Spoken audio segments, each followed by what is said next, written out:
हिंदी में यूपीएससी की तैयारी से संबंधित प्रोग्राम्स को देखने के लिए सब्सक्राइब करें स्टडी IQ IAS हिंदी।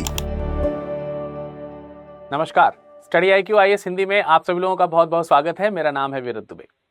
दोस्तों, आप सब लोग बहुत धैर्यपूर्वक, बहुत ध्यानपूर्वक भारत के स्वतंत्रता संघर्ष का इतिहास विपिन चंद्रा की बुक से पढ़ रहे हैं। आज हम उस अध्याय को आगे कंटिन्यू करते हैं जो कल हमने कंप्लीट किया था। कल हमने अध्याय 27 यानी कि जिसका टाइटल था 1930 और 1940 के दशक का किसान आंदोलन, इसके ऊपर चर्चा की थी और इसी की चर्चा को हमें अब आज आगे बढ़ाना है। कल के किसान आंदोलन में जो चर्चा का विषय था वो ये था कि 1930 से 1940 के बीच में जो किसान आंदोलन है वो क्यों शुरू हुए, किसान जो आंदोलन है वो आंदोलन क्यों शुरू हुए। साथ ही साथ मैंने आपको ये भी बताया कि जो ये किसान आंदोलन है वो राष्ट्रीय आंदोलन से जुड़े या फिर हम ये भी कह सकते हैं कि राष्ट्रीय आंदोलन ने किसान आंदोलन को अपने साथ अपना लिया। इसके अलावा मैंने आपको ये भी बताया कि किसान आंदोलन जब शुरू हुआ तो आगे चल करके एक अखिल भारतीय किसान सभा की आवश्यकता पड़ी, किसान सभा की आवश्यकता पड़ी। इन सब चीजों को हमने निर्मित किया, बताया और फिर यह भी बताया कि जब अखिल भारतीय किसान सभा गठित हुई तो उसने अपने कुछ घोषणा पत्र तैयार किए, उसके आधार पर अपनी कुछ मांगे रखी। फिर मैंने आपको बताया कि 1937 से 1939 के बीच में जब कांग्रेस के कई प्रांतों में सरकारें बनी तो उस दौरान जो किसान हैं उनके मन में भी उत्साह जगा है, वे भी जोश में खुशी महसूस कर रहे हैं कि अब कुछ जिन प्रांतों में कांग्रेस की सरकार बन रही है वो जैसे अपनी सरकार बन रही है, हमारा खुद का शासन शुरू हो रहा है और अब हम कांग्रेस से कह करके अपनी मांगों को पूरा करा सकते हैं, विधेयक पारित करवा सकते हैं। इस तरीके की खुशियां जो है वो चल रही हैं, ऐसे उत्साह चल रहे हैं। 1939 में जब द्वितीय विश्व युद्ध शुरू हुआ तो मैंने आपको बताया कि कांग्रेस के जो प्रांतीय सरकारें हैं उन्होंने क्या कर दिया, उन्होंने इस्तीफा दे दिया और वहां से इस आंदोलन में जो एक उत्साह था उस उत्साह में डलनेस जो है वो आनी शुरू हो गई। तो अब इसके आगे द्वितीय विश्व युद्ध शुरू हो जाएगा 1939 में। द्वितीय विश्व युद्ध का क्या प्रभाव रहा इस किसान आंदोलन पे, आज का टॉपिक हमारा ये है और हम इसी टॉपिक में एक किसान आंदोलन खास तौर से जो स्वतंत्रता के अंतिम क्षणों में आपको देखने को मिलेगा, जब भारत स्वतंत्र हो रहा है उस समय देखने को मिलेगा, जो बंगाल में तेभागा आंदोलन के तौर पर जाना जाता है, उन दोनों पर आज चर्चा करेंगे। यानी चर्चा का विषय जो है हमारा क्या रहेगा आज, एक तो हम सेकेंड वर्ल्ड वॉर जो है इसका इंपैक्ट क्या है और दूसरा जो तेभागा आंदोलन है, इस तेभागा आंदोलन के बारे में समझेंगे, जानने का प्रयास करेंगे। सेशन के अंत तक बने रहिएगा, बहुत ही बेहतरीन आपको जानकारी यहां से जरूर प्राप्त होगी। शुरुआत करने से पहले एक छोटी सी जानकारी दे देता हूं। प्रत्येक रविवार शाम 6 बजे आपको पॉलिटी के करंट अफेयर्स का एक कंपाइलेशन मैं आपको देता हूं और ये कंपाइलेशन बहुत ही शानदार आपके सामने पूरी डिटेल एनालिसिस के साथ जो पॉलिटी की न्यूज आती हैं, भारतीय राजव्यवस्था से संबंधित, गवर्नेंस से संबंधित, इन सब चीजों संबंधित जो भी खबरें होती हैं उनको मैं डिटेल्ड में यहाँ पर कवर करता हूं। इसका PDF भी आपको मिलता है इस सेशन के बाद में अगले दिन, ठीक है। अभी जो पिछला रविवार बीता है उसमें मैंने अक्टूबर लास्ट वीक से लेकर के नवंबर फर्स्ट वीक की न्यूज कवर की है। आप लोग जो लोग भी देख रहे हैं वो जरूर इसको जाकर के भी, प्लेलिस्ट बनी हुई है इसी नाम से, इसी तरीके का, वहां पर भी एक थंबनेल लगा होगा, आप उसको जाकर के देखिएगा तो आपको एक कंपाइलेशन वहां पर देखने को मिल जाएगा। चलिए शुरू करते हैं आज की क्लास। सबसे पहले देखते हैं किसान आंदोलन। और किसान आंदोलन के बारे में मैं आपको बता रहा था कि जो द्वितीय विश्व युद्ध है, सेकेंड वर्ल्ड वॉर जो है, जब सेकेंड वर्ल्ड वॉर हुआ तो उस समय तमाम सारी जो कांग्रेस की सरकारें जो हैं, जहां जहां पर कांग्रेस सरकार जो है उसने क्या कर दिया है, उस सरकार ने अपने अपनी सभी प्रांतों से इस्तीफा दे दिया, यानी वहां के जो मंत्रिमंडल हैं उन्होंने इस्तीफा दिया। उसके पीछे प्रमुख कारण यह है कि जब द्वितीय विश्व युद्ध शुरू हुआ, वर्ल्ड वॉर जब शुरू हुआ तो ब्रिटिश गवर्नमेंट ने युद्ध में भारत को शामिल किया।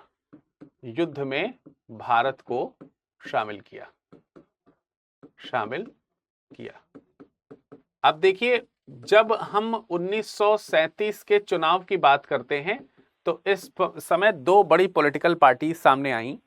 एक तो इंडियन नेशनल कांग्रेस, दूसरा ऑल इंडिया मुस्लिम लीग। ना ही इंडियन नेशनल कांग्रेस से, ना ही ऑल इंडिया मुस्लिम लीग से, या फिर भारत में जो सदन चल रहे थे उस समय, जो लेजिस्लेटिव काउंसिल्स जिनको कहते हैं उस समय चलती थी जो, उनमें से किसी से भी पूछा ताछा नहीं गया कुछ भी। और अपनी तरफ से ब्रिटिश गवर्नमेंट ने ये आदेश किया या फिर ये घोषणा करी कि भारत सेकेंड वर्ल्ड वॉर में शामिल है, यानी कि ब्रिटिश भारत जो है वो सेकेंड वर्ल्ड वॉर में है। इसलिए कांग्रेस मंत्रिमंडल को लगा कि सरकार मनमानी कर रही है और हमसे किसी भी प्रकार की इस तरह की इतनी बड़ी चीज पर परमिशन ना लेना, ये एक बहुत बड़ी घटना थी। और इसी वजह से नाराज होकर के कांग्रेस के मंत्रिमंडल ने यहां पर इस्तीफा दे दिया। इससे पहले कांग्रेस के मंत्रिमंडल तमाम प्रकार से कई सारी चीजों की मांग करते रहे।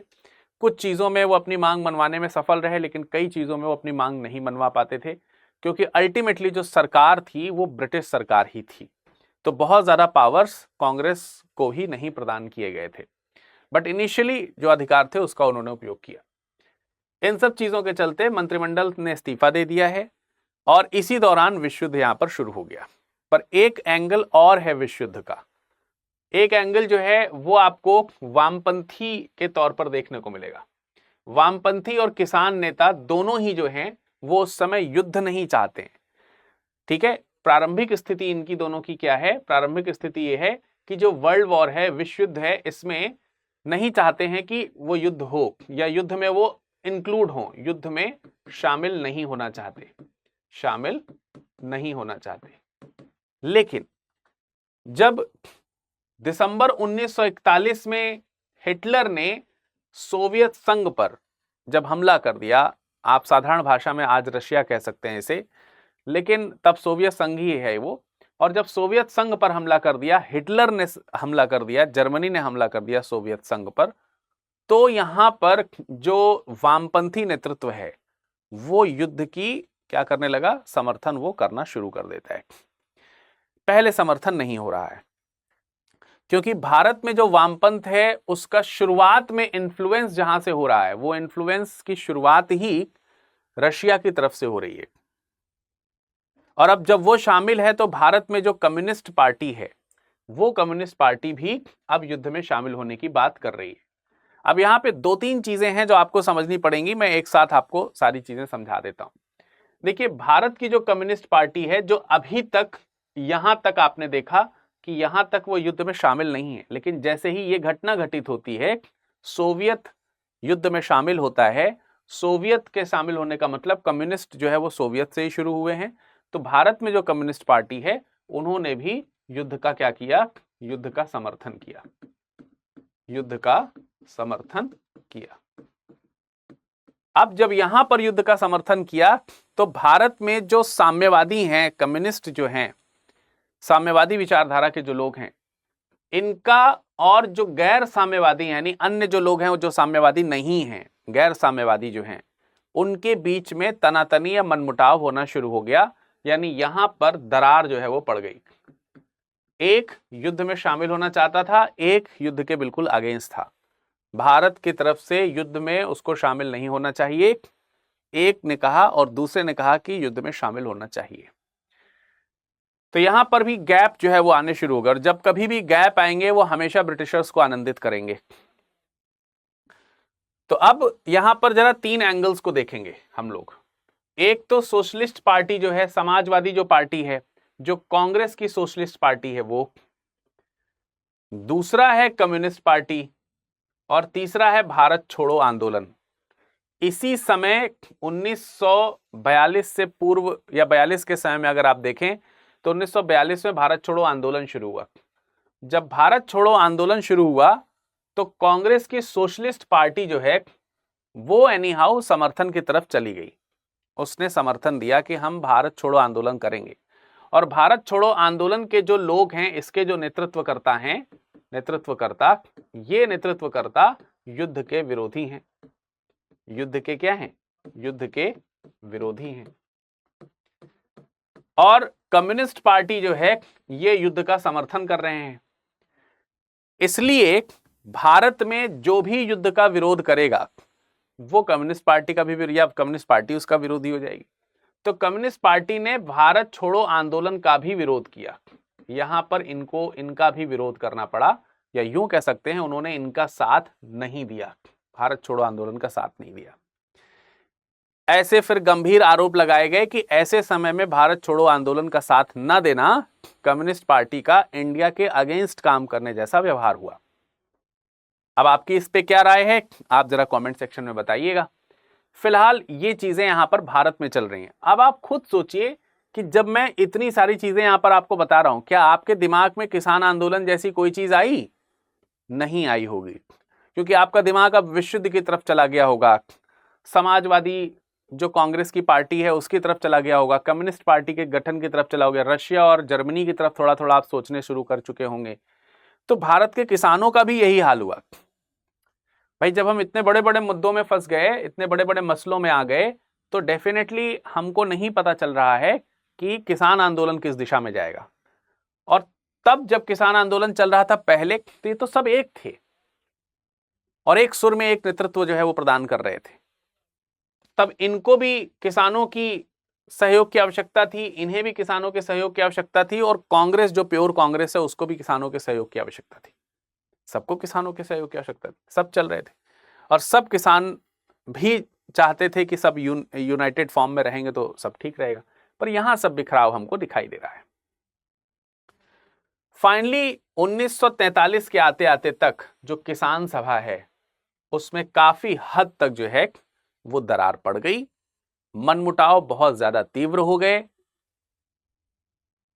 समर्थन और गैर समर्थन के लोगों के बीच में गैप्स बहुत ज्यादा हो गए, और इन सब का परिणाम यह हुआ कि किसान आंदोलन के 3 प्रमुख नेतृत्वकर्ता, जिनके नाम मैंने कल भी लिए थे, उनमें से एनजी रंगा, आप बताइए जरा कमेंट सेक्शन में मुझे ये कहां से बिलोंग करते हैं, आप लोग कमेंट सेक्शन में बताइए इसे।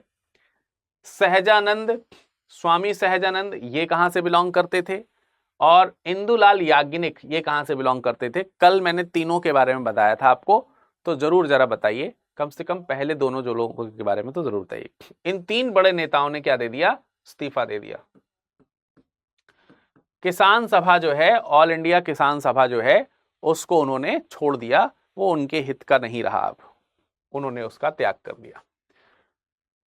अब इसके परिणाम क्या हुए, आइए उसके ऊपर चर्चा कर लेते हैं। एक छोटी सी जानकारी देंगे कि भाई बैच जो आपका पीटीवाई का फाउंडेशन बैच है 11 नवंबर से शुरू हो चुका है।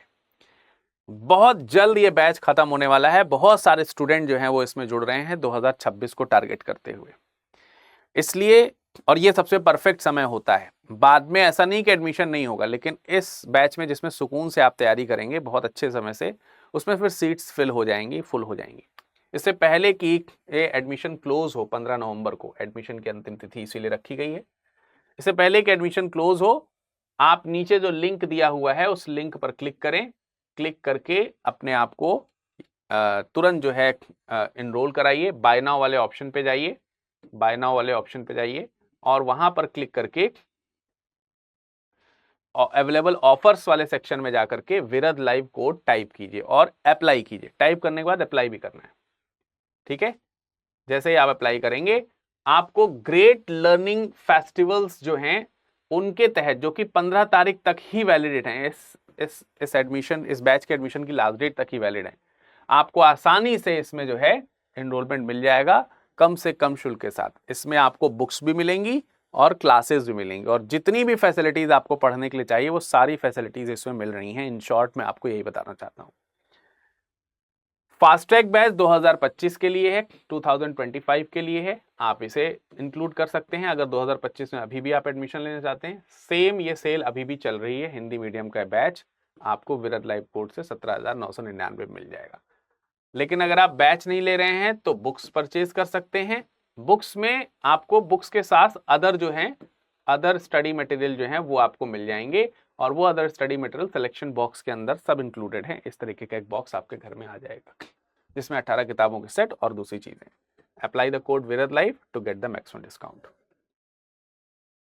युद्ध में तो स्थितियां क्या थी वो मैंने आपको बताई, लेकिन युद्ध के दौरान इस तरीके की जो स्थितियां आई, देखने में, आपको सुनने में महसूस हुआ होगा कि किसान आंदोलन जो है वो स्थगित हो गए होंगे। स्थगित नहीं, थोड़े शिथिल जरूर हुए। पूर्णतः निष्क्रिय नहीं हुए, चलते रहे। इस दौरान भी किसान आंदोलन जो है वो चलते रहे, युद्ध के दौरान वो निष्क्रिय नहीं हुए। जैसे अब वो कैसे आंदोलन को एक्टिव करके रखा गया, एक उदाहरण के तौर पर देखा जाए, 1943 में बंगाल में बहुत अकाल पड़ा, और जब ये बंगाल में अकाल पड़ा तो उस दौरान किसान सभा के जो लोग हैं वो यहां पे एक्टिविस्ट के तौर पर यहां पर काम कर रहे हैं। अकाल से राहत पहुंचाने के लिए जितने प्रकार की राहत सामग्री पहुंचाई जा सकती है, लोगों को निवास प्रदान करने के लिए, खाने पीने की व्यवस्था, रहने की व्यवस्था, इन सब चीजों की देखभाल ये जो किसान आंदोलन के लोग हैं वो बंगाल में कर रहे हैं। तो इस माध्यम से किसान आंदोलन वहां पर जारी है। अभी भी जो किसान सभा है वो युद्ध की खिलाफत कर रही है, वो युद्ध नहीं चाहती, बिल्कुल नहीं चाहती। और इस तरीके से जो लोग भी इनके साथ जुड़ रहे हैं, अभी भी उनके अंदर वो भारत को युद्ध में शामिल होने के खिलाफ जो है वो समझाने का काम किया जा रहा है कि भारत युद्ध में शामिल ना हो, ये समझाने का काम किया जा रहा है। हालांकि अगर मैं आपको थोड़ा सा ये बताऊं कि कम्युनिस्ट पार्टी की अगर आप बात करते हैं, कम्युनिस्ट पार्टी ने घोषणा जरूर करी कि युद्ध में मतलब भारत जो है वो सहयोग दे सकता है, देगा, भारत को शामिल होना चाहिए, वो असहयोग आंदोलन में शामिल नहीं हुए। लेकिन फिर भी कई सारे कम्युनिस्ट पार्टी के नेता थे जो पार्टी की तरफ से घोषणा होने के बावजूद असहयोग आंदोलन में शामिल होते थे, असहयोग आंदोलन में उनकी भागीदारी रहती थी। तो पूर्णतः जो है, क्योंकि अल्टीमेटली यार देखो वो हैं तो भारतीय, तो ये भी बात है। तो युद्ध जो है उसके खिलाफ है सभा, युद्ध की समाप्ति होती है धीरे धीरे करके। इस दौरान जो किसान सभा है वो एक्टिव है। 1945 में आपको मालूम है कि युद्ध की समाप्ति होती है। जब युद्ध की समाप्ति होती है तो किसान जो है वो फिर से प्रफुल्लित हैं, क्योंकि जिस कंडीशन में और जिस समय में युद्ध समाप्त हुआ, सेकेंड वर्ल्ड वॉर जब समाप्त हुआ, तो लोगों को स्वतंत्रता की खुशबू जो है वो आनी शुरू हो गई थी। उन्हें महसूस होना शुरू हो चुका था कि भारत अब स्वतंत्र होने वाला है। कार्यवाहियां जो है वो स्वतंत्रता की तरफ बढ़नी शुरू हो गई थी।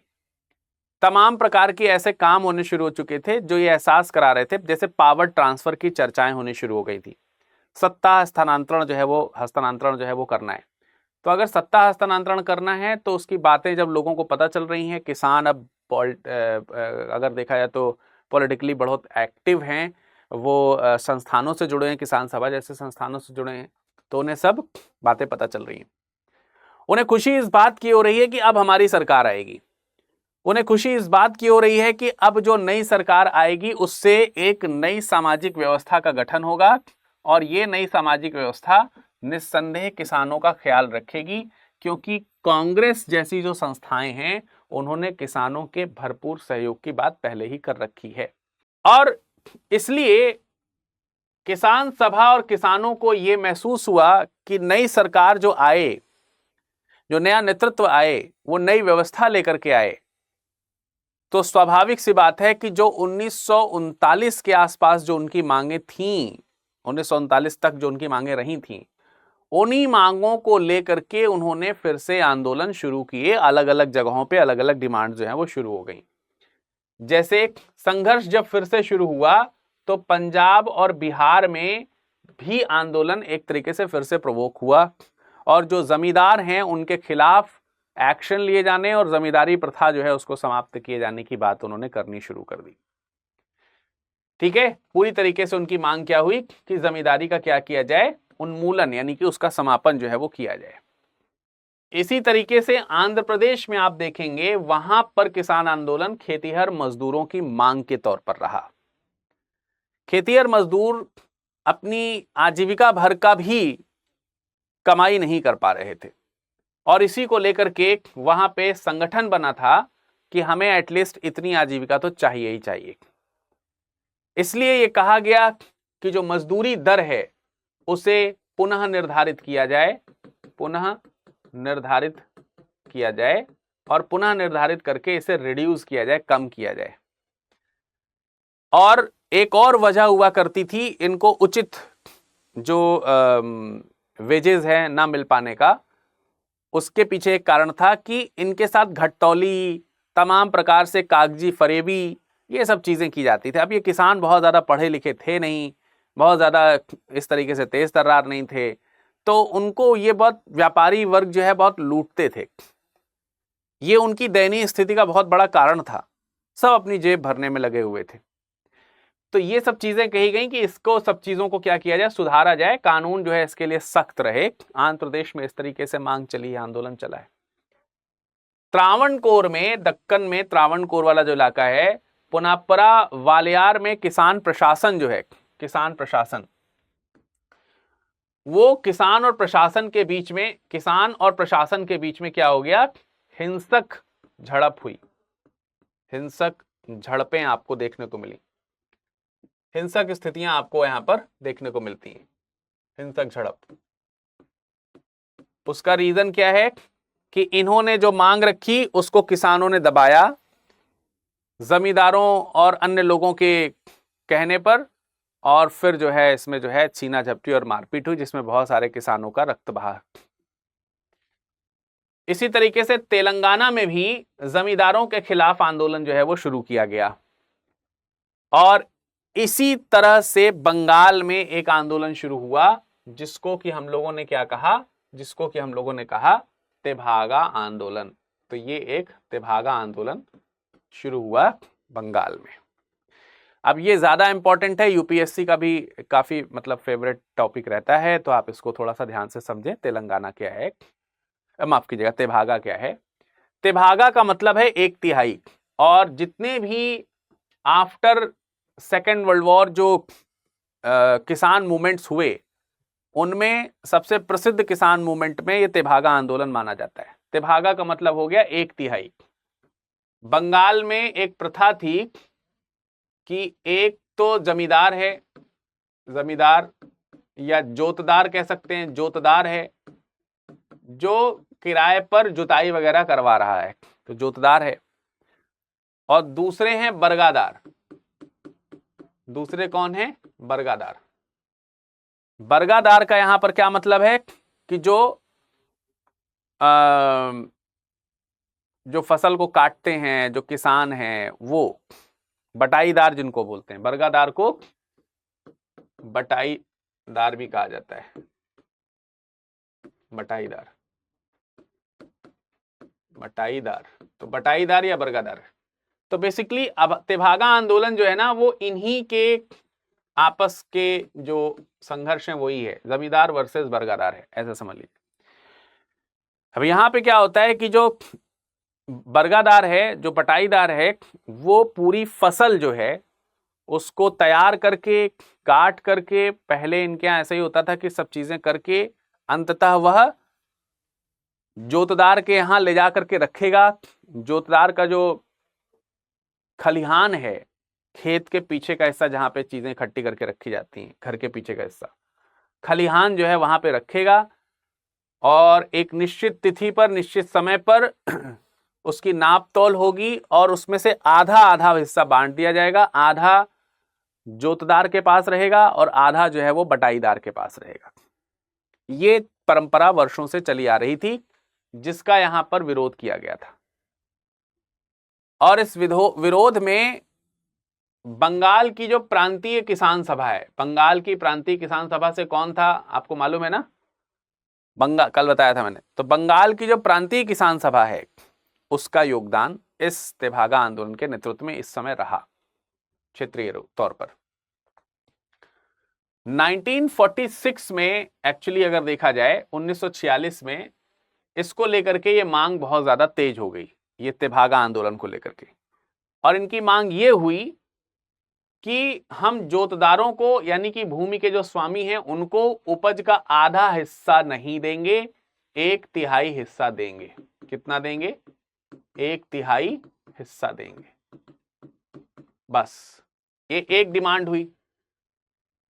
एक और डिमांड हुई कि एक तो बात ये है, दूसरी बात यहां पर और कही गई, दूसरी बात यहां पर और कही गई कि जो फसल है, फसल ये हम जोतदार के यहां नहीं रखेंगे, जोतदार नहीं बल्कि अपने खलिहान में रखेंगे, अपने खलिहान में रखेंगे बटाई तक।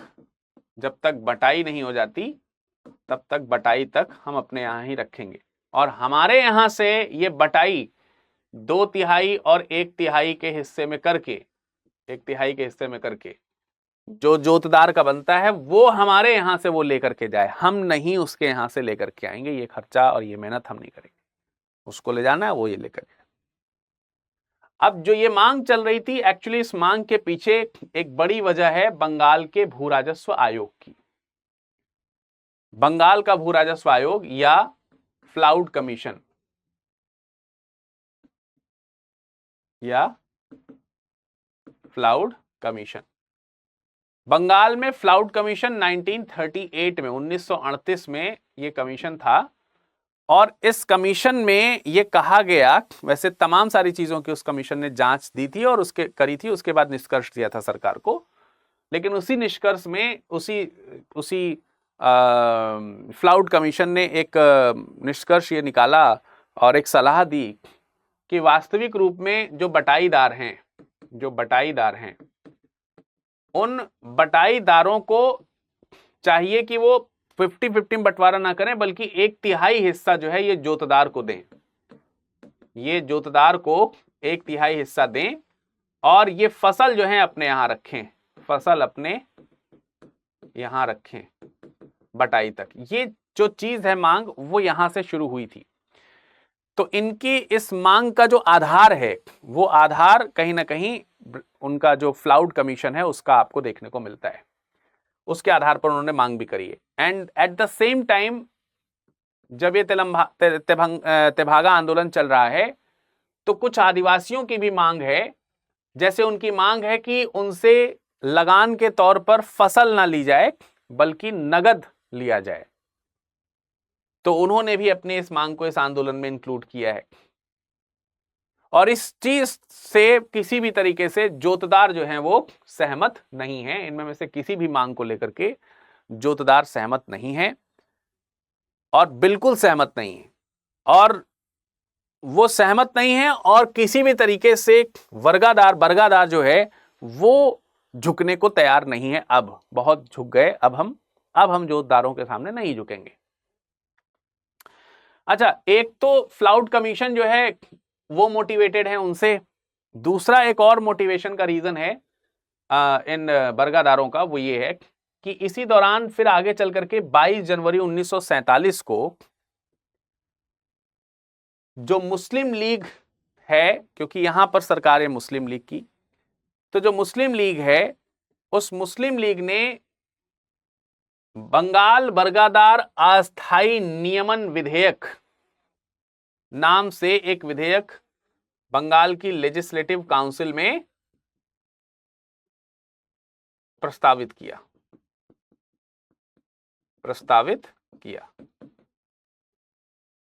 और इसके बारे में कलकत्ता गजट में लिखा भी गया।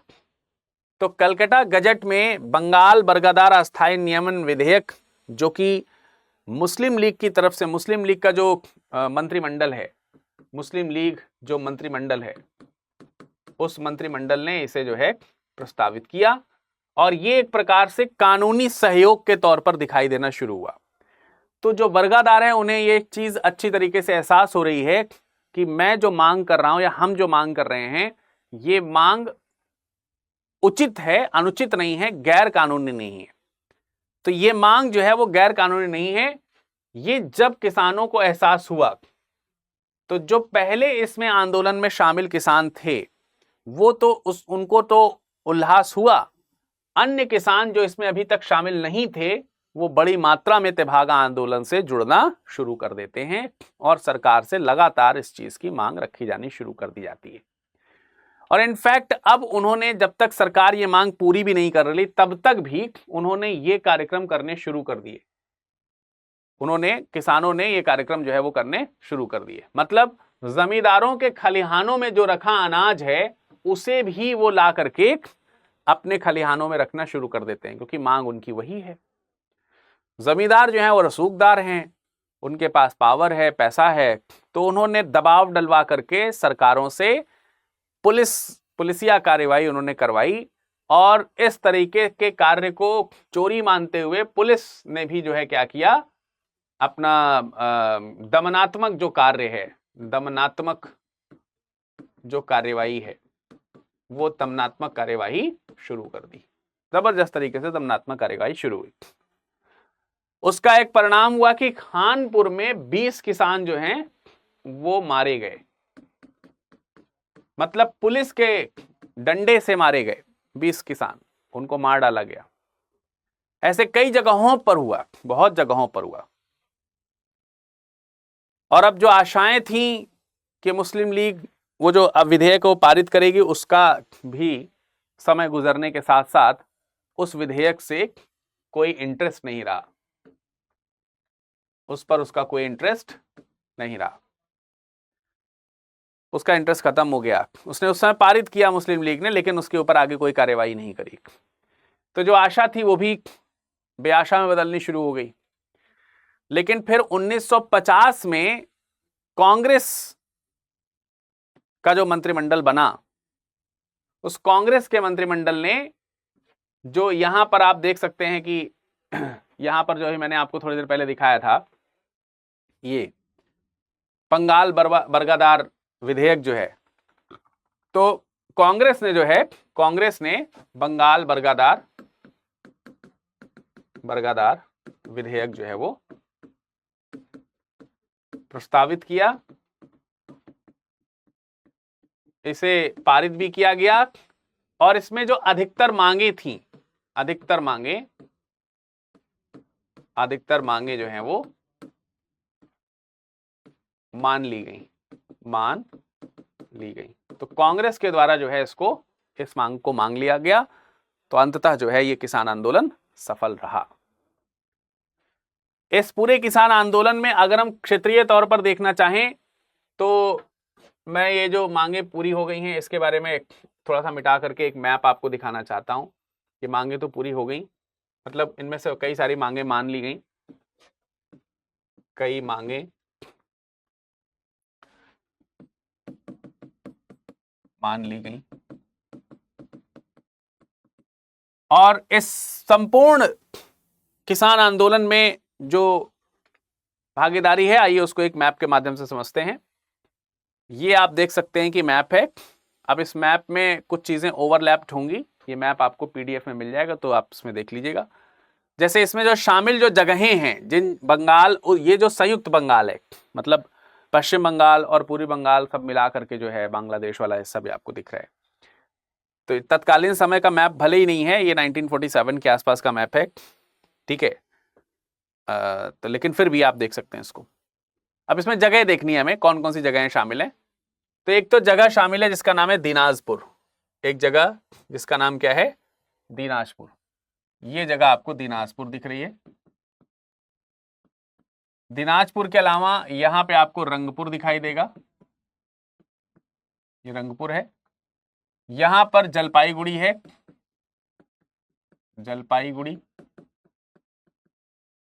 जलपाईगुड़ी के अलावा यहां पर मैमनसिंह है, मैमनसिंह,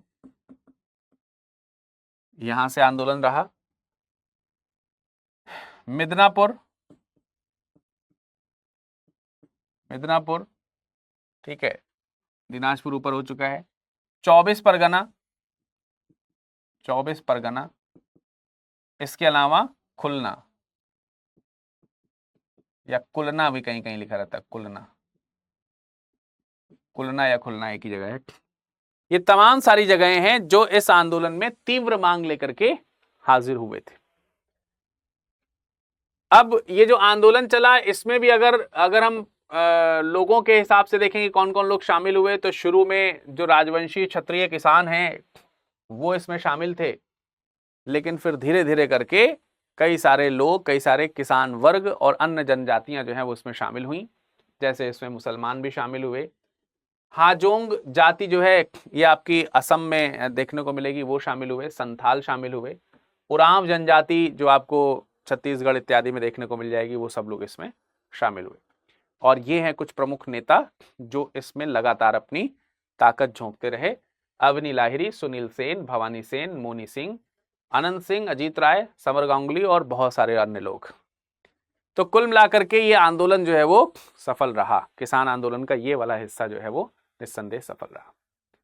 और ये किसान आंदोलन वाली ये क्लास कितनी सफल रही, इसे तो आपके ऊपर मैं छोड़ देता हूं। आप सब लोग जितना देखेंगे उतना ज्यादा ये क्लास सफल होगी। आप सब बताइए कि आपका जो ये सेशन है वो कैसा चल रहा है, जरूर बताइएगा। 10 इयर्स का प्रीलिम्स का जो PYQ सीरीज है वो लगातार चल रही है। इस सेशन के बाद अभी आपको थोड़ी देर बाद यानी 8 बजे, आज रात 8 बजे, आज मंगलवार है, तो मंगलवार को, बृहस्पतिवार को और शनिवार को मैं आपको ये सीरीज टॉपिक वाइज ला करके देता हूं रात 8 बजे। आज हम लोग राष्ट्रीय आंदोलन भाग 2 पढ़ेंगे। भाग 1 पर मैंने सेशन ले चुका हूं, भाग मतलब इसके कुछ क्वेश्चन मैं करा चुका हूं। कुछ और क्वेश्चन राष्ट्रीय आंदोलन के हम आज सॉल्व कराएंगे, प्रीवियस ईयर क्वेश्चंस के। तो आप लोग इसमें भी बड़ी मात्रा में पार्टिसिपेट करिएगा। करेंगे ना सब लोग रात 8 बजे? अब अगर आप बुक्स परचेज कर रहे हैं और एनसीईआरटी पढ़ना चाहते हैं, एनसीईआरटी डाउनलोड करके भी आप पढ़ सकते हैं, लेकिन वो अलग अलग क्लासेस जो हैं वो आपको बड़ा प्रॉब्लम करती हैं, बड़ा उसमें हैजार्ड रह जाता है आपका सारा चीज। सीक्वेंस में और बहुत ही सिंप्लीफाइड तरीके से एक बुक सीरीज आपको लॉन्च की गई है। 5 किताबें हैं हिस्ट्री, ज्योग्राफी, पॉलिटी, इकोनॉमिक्स और साइंस की। ये 5 किताबें आप मात्र 1199 में विरद लाइव कोड के साथ अभी परचेज कर सकते हैं। एप्लीकेशन पे या वेबसाइट में बुक वाले ऑप्शन पे जाइए, बहुत ही कम दामों पर उपलब्ध हैं क्योंकि चल रहा है ग्रेट लर्निंग फेस्टिवल। अगर आप सेट ऑफ 18 बुक्स चाहते हैं हिंदी या इंग्लिश या दोनों में से किसी भी एक भाषा में, तो आप सेट ऑफ 18 ले सकते हैं। बुक परचेज करते समय देख लीजिएगा आप हिंदी में ले रहे हैं कि इंग्लिश में, ये जरूर ध्यान से देख लीजिएगा। 18 किताबें शानदार तरीके से जो यूपीएससी के लिए बहुत ही बेहतरीन है। आपको मार्केट में फिर कोई दूसरी किताब खरीदने की जरूरत सब्जेक्ट वाइज नहीं रहेगी। ग्रेट लर्निंग फेस्टिवल सेल जो है 15 नवंबर तक है, उसमें आप विरद लाइव कोड का इस्तेमाल करते हुए मात्र 4299 में ये प्राप्त कर सकते हैं। फाउंडेशन बैच की बात करें तो फाउंडेशन बैच P2I का लॉन्ग टर्म के लिए यानी 2027-28 के लिए जो स्टूडेंट्स देख रहे हैं उनके लिए भी ये बैचेस लॉन्च हो रहे हैं और इसमें भी एडमिशन की अंतिम तिथि 15 नवंबर है। तो फिर ध्यान रखिए, विरद लाइव कोड का इस्तेमाल जल्दी से जल्दी कीजिए क्योंकि जो ग्रेट लर्निंग फेस्टिवल सेल है ये 15 नवंबर को समाप्त हो जाएगा। 33,999 में 3 साल से भी अधिक की वैलिडिटी, किताबें और हर प्रकार की पढ़ाई की सुविधा, प्रीलिम्स और मेंस के लिए अलग से special batches, revision batches, test series, prelims की, मेंस की, notes, mentorship, interview guidance programme, live classes, CSAT की क्लासेस, करंट अफेयर्स की क्लासेस, एनसीईआरटी की क्लासेस, ये सब चीजें आपको इसमें भरपूर तरीके से मिलेंगी। तो जल्दी से जुड़ जाइए, नीचे सभी चीजों के डिस्क्रिप्शन बॉक्स में लिंक दिए हुए हैं। इस लेक्चर की PDF पाना चाहते हैं तो मेरा कोड विरद लाइव है, इसी कोड के नाम से आप हमें इंस्टाग्राम या टेलीग्राम पे फॉलो करके इस PDF को प्राप्त कर सकते हैं। और हाँ, PDF जो है वो आप ओपन करिए, पढ़िए, नोट्स बनाइए और जब एडमिशन लीजिए तो एडमिशन लेते समय यही नाम जो विरद लाइव है यही यूज करना है आपको। और एडमिशन लेने के बाद इनमें में से किसी भी जगह पर आप मुझे जरूर बता दीजिए कि आपने एनरोलमेंट ले लिया है, जिससे मैं फर्दर आपको असिस्टेंस दे सकूं। और किसी भी तरीके से कोई भी व्यक्ति अगर आप एडमिशन ले रहे हैं, आपको कोई दूसरा कोड भी सजेस्ट किया जाए कि ये वाला लगा लो, तो भी आप बोलना कि विरद सर ने भेजा है, हम उनका ही कोड लगाएंगे, सो दैट इंश्योर हो सके कि आप हमारे स्टूडेंट हैं। ठीक है, इस चीज का ख्याल रखिएगा। आपका समय शुभ हो। धन्यवाद। हिंदी में यूपीएससी की तैयारी से संबंधित प्रोग्राम्स को देखने के लिए सब्सक्राइब करें स्टडी IQ IAS हिंदी।